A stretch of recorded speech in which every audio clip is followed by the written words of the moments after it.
Kido ka namin isang weather subong. I-take care ta na yung aton nga personal well-being.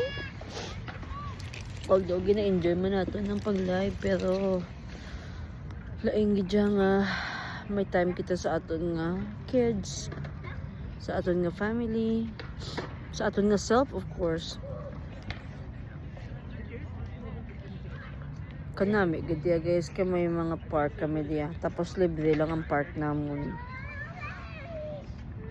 Tani invest mo na nga aton gobyerno sa mga park no, kay kanami bala ko may park, kay do ang mga kabataan do may time gid sila mag-play, may time sila mag-meet friends, diba? That's what community is for.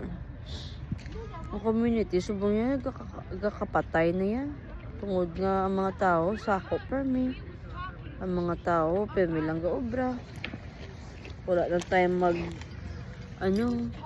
makipag-banding.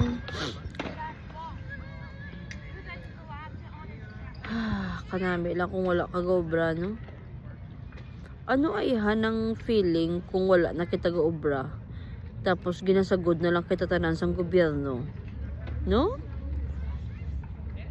Sa akon guro okay gid na, especially kung may mga gagmay ka pa nga kabataan bala, okay ginaya nga may supplemental ang government ya.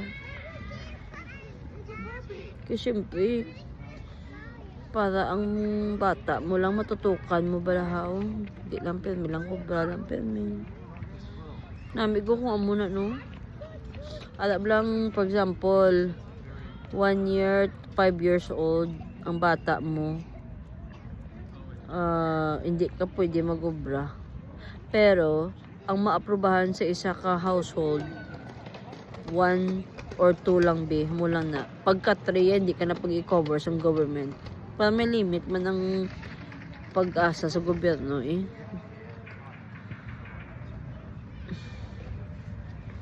Kisa may hidlaw man ko sa Pilipinas, pero may mga time man nga nainit man ako. Ugot man ako sa sistema balahaw. Ang iba niya nga country nag-asinso na kita wigit Japon sa katabtaban